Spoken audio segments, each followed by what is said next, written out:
नमस्कार दोस्तों, सोचिए अगर मैं आपसे कहूँ दिल्ली, गुड़गांव और नॉर्थ इंडिया के पास एक ऐसा नेचुरल एयर प्योरीफायर है और एक ऐसी पानी की टंकी है जो हमें 2 बिलियन सालों से बचा रही है, तो आप क्या कहेंगे?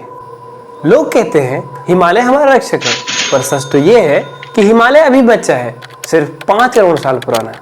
लेकिन उसके दादाजी अरावली रेंज, जिसका जन्म प्रोटेरोजोइक एरा में हुआ था, वो लगभग 2.5 अरब साल पुराना है। ये अरावली एक दीवार बन के खड़ी है ताकि थार डेजर्ट की रेत उड़कर यूपी और दिल्ली को निगल ना ले।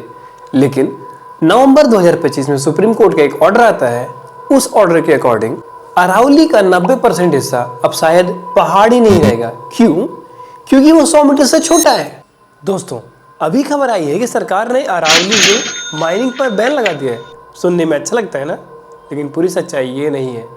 ये बस एक पेन किलर है, लेकिन असली बीमारी अभी वो नई डेफिनेशन है जो सुप्रीम कोर्ट ने दिया है। अगर आपको लगता है कि अरावली बच गई तो ये वीडियो एंड तक देखिएगा और मैं बताऊंगा कि ये अभी गेम शुरू हुआ है। मैटर क्या है? सुप्रीम कोर्ट ने इन्वायरमेंट मिनिस्ट्री के द्वारा बनाई गई एक कमेटी की रिपोर्ट को एक्सेप्ट कर लिया है। इस रिपोर्ट ने एक नया डेफिनेशन दिया है अरावली हिल्स का। ध्यान से सुनिए, नया डेफिनेशन क्या कहता है। सिर्फ वो जमीन अरावली हिल कहलाएगी जो अपने आसपास के ग्राउंड लेवल से 100 मीटर ऊंचा या उससे ऊपर हो। अब आप सोचेंगे कि इसमें गलत क्या है। अरावली दुनिया के पुराने रेंजेस में से आती है। करोड़ों सालों से बारिश और हवा ने इसको घिस घिस के छोटा कर दिया है। इसका नतीजा फॉरेस्ट सर्वे ऑफ इंडिया का डाटा सुनिए।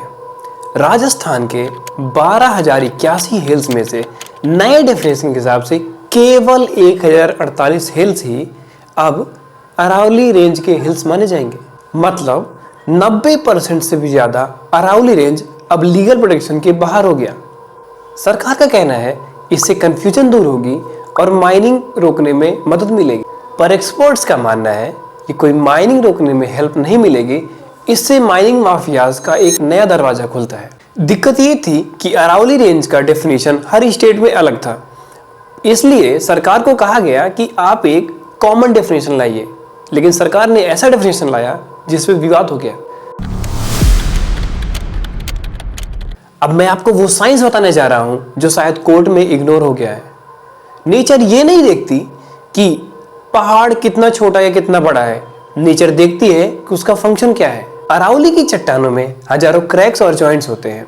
जब बारिश होती है तो ये क्रैक्स और जॉइंट्स पानी को स्पंज की तरह पकड़ लेते हैं और इसे जमीन में नीचे भेज देते हैं। रिसर्चर्स कहती हैं अरावली का यह system 20 lakh litre per hectare पानी रिचार्ज कर सकता है। गुड़गांव और फरीदाबाद में वाटर लेवल वैसे ही इतना नीचे चला गया है। अगर इन पहाड़ों की माइनिंग करने दी जाए तो इससे नेचुरल क्रैक्स जो है वो खत्म हो जाएंगे और ये शहर सूख जाएंगे। एक और खतरा है द गैप्स। इलीगल माइनिंग से अरावली हिल्स में गैप्स बन गए हैं और अगर ये छोटी पहाड़ियों को निकाल दिया जाए यहाँ से तो राजस्थान की रेत सीधे उड़ के दिल्ली, यूपी, हरियाणा में आ जाएगी, जिससे ये सब रेगिस्तान बन जाएगा। ये समझना बेहद जरूरी है कि पहले कानून क्या कहता था। 1996 में टी.एन. गोदाबर्मन केस में सुप्रीम कोर्ट ने कहा था कि जंगल वो नहीं जो केवल कागजों में दर्ज है, बल्कि जंगल वो है जो एक जंगल तरह दिखता है। यानी जंगल का जो डेफिनेशन है उसके हिसाब से जंगल डिसाइड होगा। इसके बाद 2002 में MC मेहता केस में सुप्रीम कोर्ट कहता है कि यहाँ पे माइनिंग बंद करो क्योंकि ये इकोलॉजिकली सेंसिटिव एरिया में आता है, इसकी हाइट चाहे जो भी हो। और 2025 का ऑर्डर कहता है कि हाइट मैटर करती है।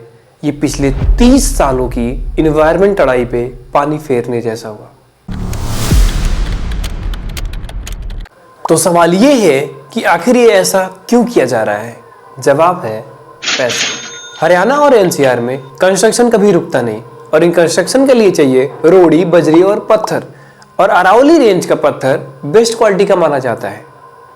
दोस्तों, जो जमीन अब पहाड़ नहीं कहलाएगा वहां पे क्या होगा? वहां पे रियल एस्टेट का प्रोजेक्ट बनेगा। हरियाणा में ग्वाल पहाड़ी और सूरजकुंड जैसे इलाकों पर बिल्डर्स की नजर पहले से ही है।